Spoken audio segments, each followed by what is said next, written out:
Aragorn looked into the stone knowing Sauron would look back. That was the whole point. We all remember the scene, whether from the page or the screen, the flickering light, the grim set of his jaw, the sweat on his brow. It's presented as an act of pure, defiant courage, a king claiming his birthright, challenging the darkness head-on. And it is that. But it's so much more. Here's the thing that gets lost in the epic sweep of the story, the detail that's hiding in plain sight. This wasn't just a hero's challenge. It was an assassination, not of a person, but of a strategy. It was a cold, calculated act of psychological warfare aimed with surgical precision at the one fatal flaw in the mind of Sauron himself. What we're about to uncover isn't just a moment of bravery, but one of the most brilliant intelligence operations in the entire history of Middle-earth, an operation that fundamentally changed the course of the war. To understand it, we have to stop looking at what Aragorn was showing us, the audience, and start asking a much more dangerous question. What, exactly, did Sauron see? And more importantly, what did he think he saw? The answer to that question reveals that the greatest weapon in the War of the Ring wasn't a sword or a siege engine. It was a story. And Aragorn was about to tell Sauron a story so terrifying, so plausible, that it would force the Dark Lord to abandon 1,000 years of careful planning and throw his entire empire into a single desperate gamble.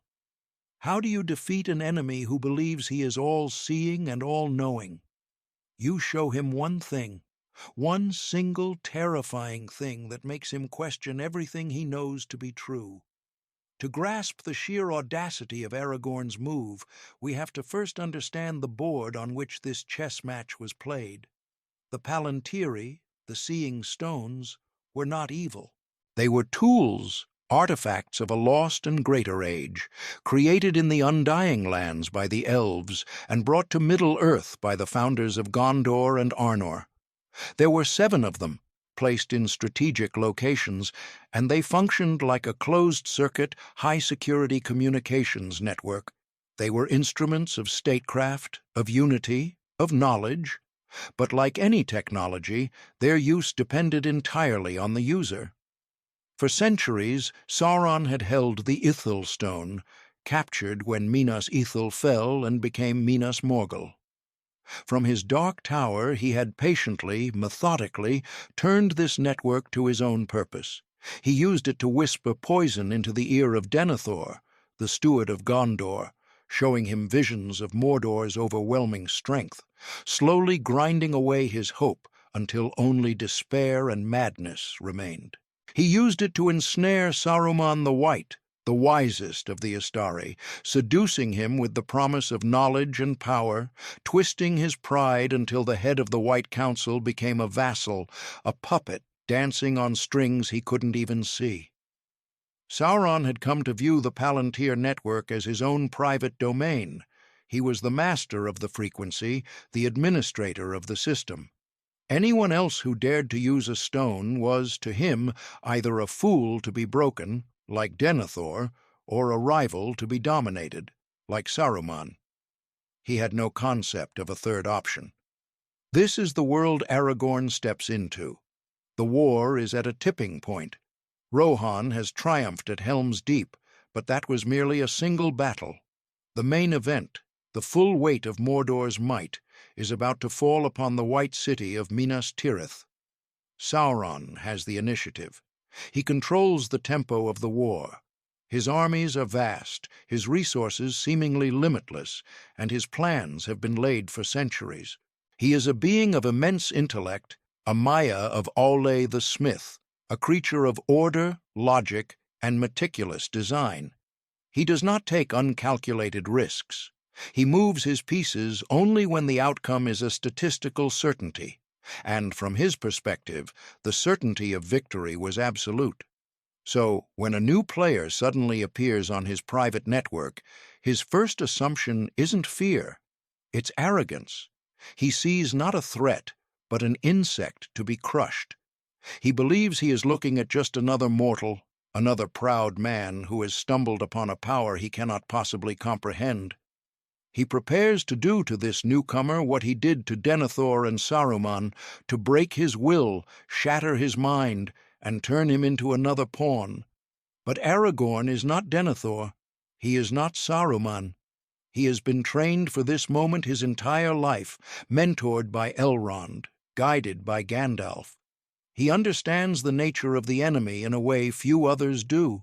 He knows that Sauron's greatest strength, his calculating, ordering mind, is also the source of his most profound weakness, a complete and utter inability to understand any motive other than the lust for power. And Aragorn is about to exploit that weakness, not with strength of arm, but with a truth more powerful than any lie. The confrontation begins, and it is a battle of wills waged across miles of desolate landscape through a medium that transmits thought and identity as clearly as light. Sauron, from his seat of power in Barad-dûr, reaches out with his mind, expecting to find a quivering, terrified mortal. He expects to find fear, doubt, and weakness, the raw materials of corruption. Instead, he finds a wall. A mind steeled by years of wandering in the wild, hardened by loss, and centered on a single, unwavering purpose. Aragorn does not flinch. He does not try to hide. He does not cower. He holds the Dark Lord's gaze, and for the first time in centuries, Sauron is the one who is thrown off balance. Who is this? This is not the broken steward of Gondor. This is not the fallen wizard. The strength of will is immense, ancient, and utterly defiant. Sauron probes deeper, and Aragorn allows him to see. He doesn't just reveal his face, he reveals his lineage. He consciously and deliberately projects his identity, his birthright, his very essence down the psychic link. He declares himself Aragorn, son of Arathorn, Elisar, the heir of Isildur. For Sauron, this name, Isildur, is not some dusty footnote in history. It is a source of searing, physical, and metaphysical trauma. It is the name of the man who, at the moment of Sauron's ultimate triumph at the end of the Second Age, took up his father's broken sword and cut the One Ring from Sauron's very hand. It was an act that destroyed his physical form, scattered his armies, and cast him into the shadows for 1,000 years. The line of kings, the blood of Númenor that he thought he had so thoroughly extinguished, the dynasty he believed had faded into a scattered remnant of rangers in the forgotten north. That line was not dead. It was standing before him, looking him in the eye, radiating a strength of purpose he had not encountered since the fall of Númenor itself. Imagine the shock, the sheer cognitive dissonance. It would be like a modern geopolitical strategist discovering that a direct, legitimate descendant of Napoleon or Caesar was alive, well, and leading a hostile army. It's a ghost story made real. Sauron, the master planner, is suddenly confronted with a variable he had long since filed away as irrelevant, a loose end he believed had been tied up centuries ago. The past he sought to bury has just risen from its grave, and it is holding a Palantír. The first crack appears in the perfect edifice of his certainty. Doubt, that most corrosive of acids, begins to eat at the foundations of his strategy. This is not just some ranger. This is a symbol, a living embodiment of his one great failure. And he is not just defiant. He is claiming what is his. But Aragorn isn't finished. Revealing his lineage was only the opening move. It was designed to shock Sauron, to force him to reconsider his assumptions. Now comes the masterstroke. Aragorn knows that a name and a title are just words. Sauron is a being of immense age and cynicism. He deals in power, not in sentiment. To truly convince him, Aragorn needs to show him something tangible, something impossible. And so, in the swirling depths of the Orthanc stone, he unsheathes his sword. But it is not just any sword. It is Andúril, the flame of the West, forged from the shards of Narsil, the blade that was broken, the very sword that cut the ring from Sauron's hand, and it is whole again. We must pause here and appreciate the cosmic weight of this reveal. For Sauron, the sight of that blade, reforged and gleaming with starlight, is a theological crisis. Narsil was broken when Elendil fell in combat against him. Its shards were a monument to his victory, a symbol of the severing of the line of kings and the dominion of men. They were kept in Rivendell as an heirloom, a relic of a forgotten age. In Sauron's ordered, logical mind, that is where they should have remained, broken, powerless, a memory. The fact that the sword has been reforged is not merely a feat of smithcraft. To him it is a sign. It suggests the intervention of a power beyond the mundane. It implies that the Valar, the angelic guardians of the world who had so long remained aloof, might be stirring. It suggests that the elves, with their ancient skill and magic, have thrown their full weight behind this heir. It is a physical manifestation of a prophecy being fulfilled. This isn't just a man with a famous sword anymore. This is destiny's chosen, armed with the very weapon that once defeated him. Sauron, the ultimate materialist who believes only in what he can build, dominate, and control, is now staring at undeniable proof that the ancient songs and prophecies of his enemies are coming true. He is no longer facing a man. He is facing the living culmination of his own history, the physical embodiment of the one narrative he cannot control, the story of his own defeat. This is the moment the psychological balance of power in the entire war begins to shift. Aragorn has weaponized Sauron's own memory, his own trauma, and his own paranoia. He has presented two pieces of evidence, the heir and the sword, that, when combined, led Sauron's ruthlessly logical mind to a single, terrifying, and utterly incorrect conclusion. Now we arrive at the heart of the gambit, the core of Aragorn's brilliant psychological trap. To understand it, we have to understand Sauron's deepest, most abiding fear. It isn't death. As a Maya, his spirit is immortal. It isn't the destruction of his armies. They are replaceable. Sauron's greatest fear, the nightmare that has haunted him since the Second Age, is usurpation. His entire world-view is predicated on the idea that the One Ring is the ultimate instrument of control, and that anyone who possesses it will eventually seek to dominate all others. He cannot conceive of any other motivation. He judges all his foes by his own dark heart. He looked at Saruman and saw a rival trying to build his own little empire with his own ring. He looks at Gandalf and sees a schemer who would use the ring to impose his own vision of order on the world. He looks at Galadriel, and the thought of her wielding the ring is so terrifying that it becomes one of his deepest dreads.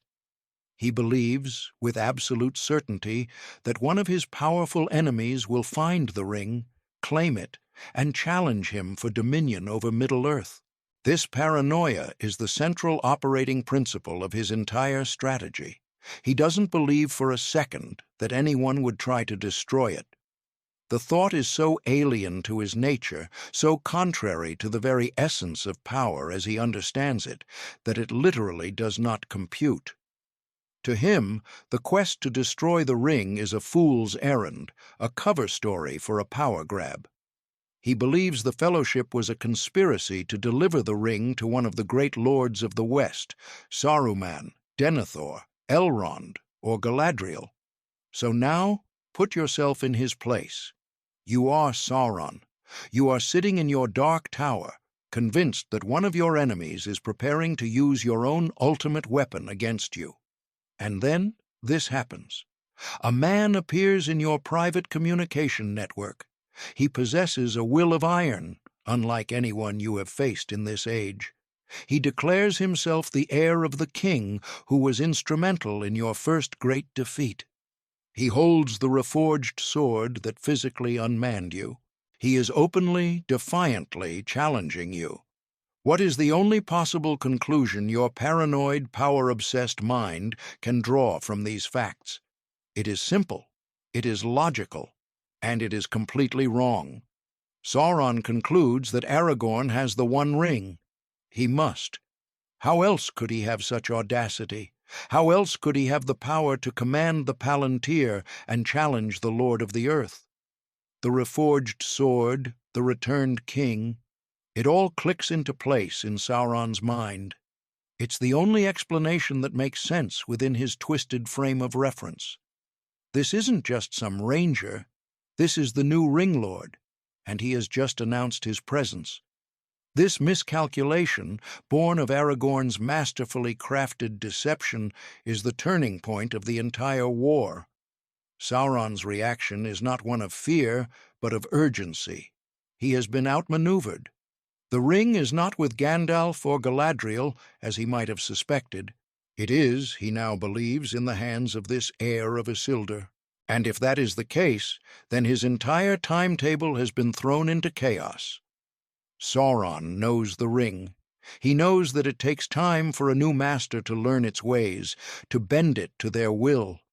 He believes he has a window, a brief period of opportunity before this new Ring Lord can consolidate his power and use the ring to its full potential against him.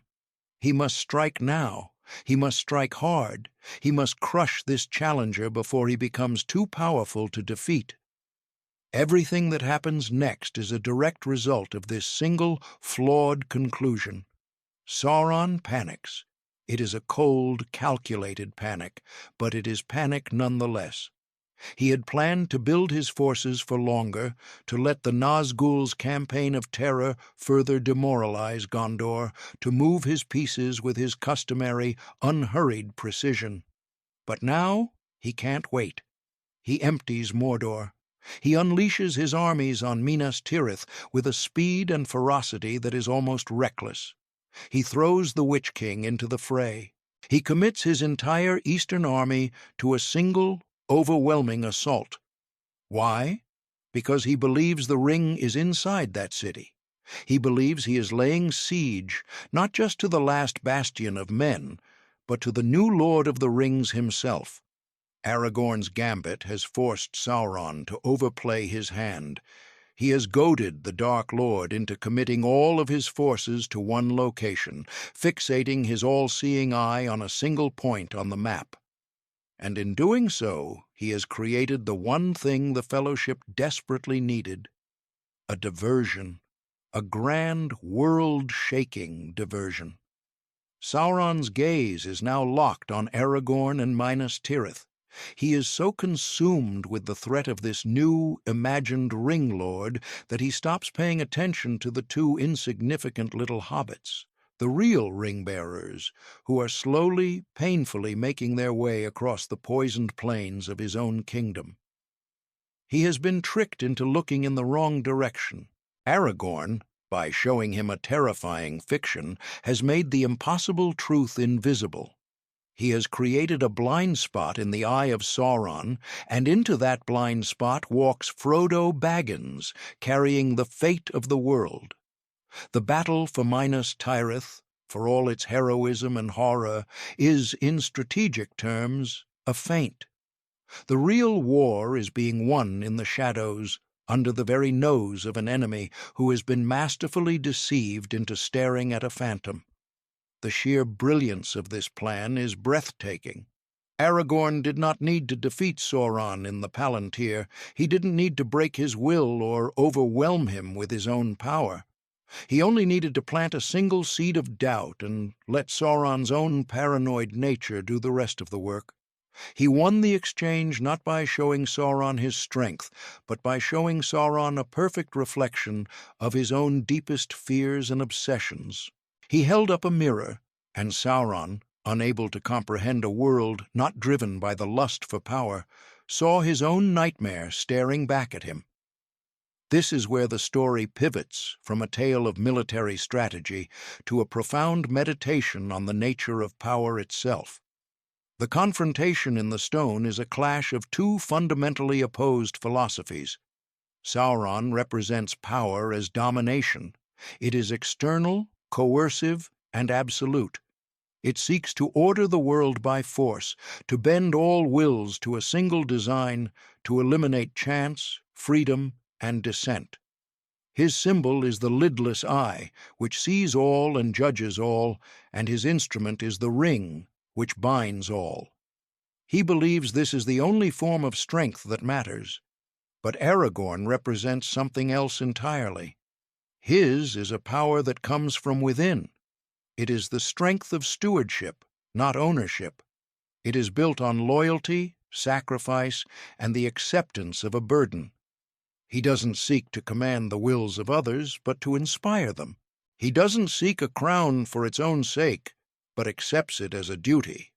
While Sauron's power is in the ring he lost, Aragorn's is in the throne he has refused for decades, waiting until the time was right, until he had earned it not by blood alone, but by service. Sauron cannot understand this, the concept of refusing power, of serving others, of strength found in humility. It is a language he does not speak, and because he cannot understand it, he cannot predict it. Aragorn's entire life has been a testament to this different kind of strength. He walked away from the comfort of Rivendell to live in the wild, protecting the very people who had forgotten him. He served in the armies of Rohan and Gondor under a false name, learning to lead by learning to follow. He submitted his own will to the wisdom of Gandalf and the needs of the Fellowship.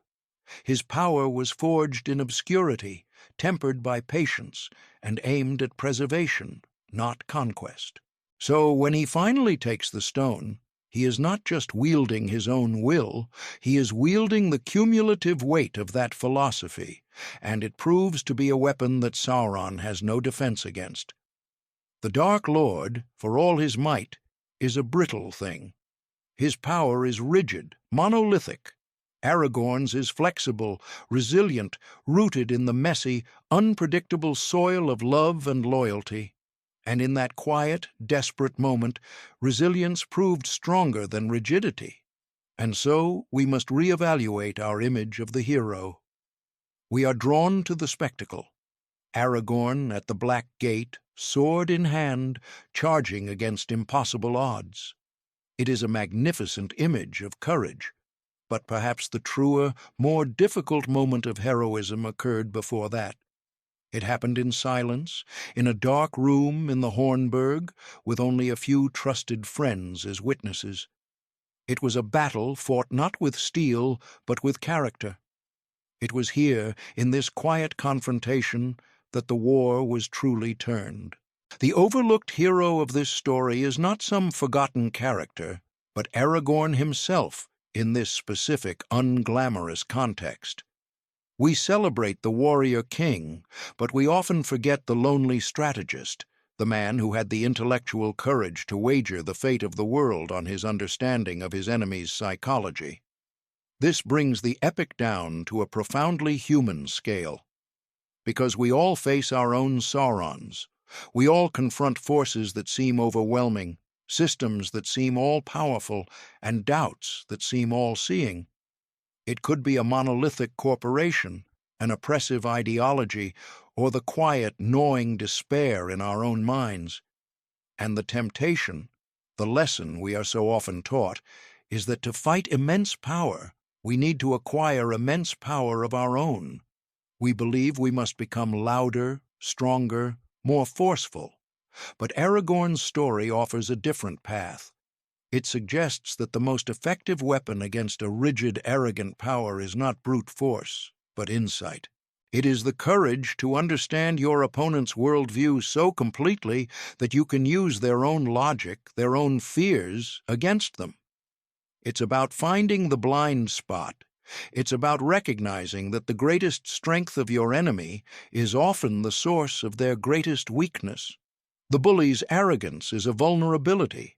The tyrant's paranoia is a tool you can use. The system's obsession with its own rules can be its undoing. True strength, Aragorn teaches us in that moment, is not about being invincible. It's about having the resolve to look into the abyss, to let it see you, and to show it a reflection it is not prepared to understand. It is the quiet courage to be the variable in your enemy's perfect equation. That is a victory not of power, but of wisdom. And it is a victory available to us all. In the end, the duel in the Palantir was a contest of stories.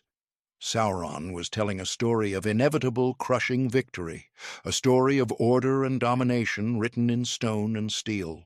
He broadcasted this story to Denethor until the steward's mind broke under its weight. He whispered it to Saruman until the wizard abandoned his own tale and tried to write himself into Sauron's. But Aragorn was the author of a different kind of story. It was a story of resilience, of hope rekindled, of a lineage that was bent but never broken. It was a story that Sauron had believed was long over, a book he thought he had closed and burned. By reopening that book, by showing him the living proof that the story was not over, Aragorn undid him. He forced Sauron to abandon his own carefully crafted narrative and react to a ghost story. The irony is beautiful and profound. Sauron, the great deceiver, the master of lies and manipulation, was ultimately defeated by a truth he could not comprehend, presented in such a way that he mistook it for a lie he could. He thought Aragorn was bluffing about having the ring, but the deeper truth, the truth of who Aragorn was, what the sword represented, and the hope they embodied, was what truly sealed his fate.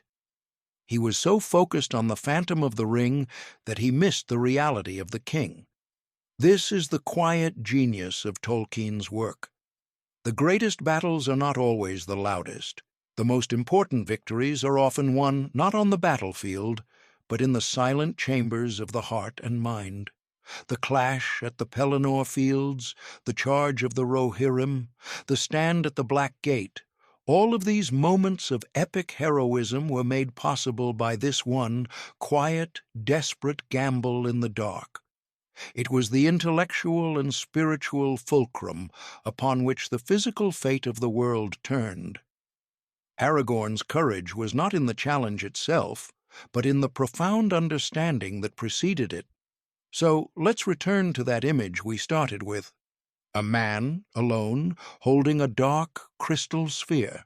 The light flickers across a face etched with weariness and resolve. Before, we saw a king defying a tyrant. Now, we should see a master strategist checkmating his opponent 10 moves in advance. We see a student of history weaponizing the past. We see a philosopher defeating an ideology by understanding it better than its own proponent. The Palantir was a window. Sauron used it to look out upon the world, to monitor his enemies and enforce his will. But Aragorn used it as a mirror, forcing Sauron to look inward, to confront the paranoia and trauma that festered in the core of his being. He did not break the eye of Sauron.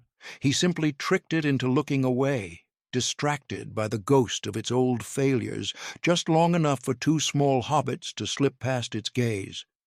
What, then, is the final lesson of the Seeing Stone? Perhaps it is this, that true sight is not the ability to see far, but the ability to see clearly. Sauron could see across a continent, but he could not see into the heart of a single man who chose duty over dominion. His vision was a mile wide and an inch deep. Aragorn, in that moment, possessed the deeper sight. He saw the path, the one chance in a million, and he had the courage to walk it. And that path did not require him to be stronger than Sauron, only to be wiser. The story of Aragorn and the Palantir is a quiet reminder that the most powerful force in any conflict is not strength, not wealth, not magic, but understanding. And the courage to act on that understanding, even when you are alone, in the dark, with the eye of the world upon you. It asks us to consider the quiet battles, the unseen choices, that truly shape the course of our own lives and our own history. For it is in those moments, not in the thundering charge, that destinies are truly forged.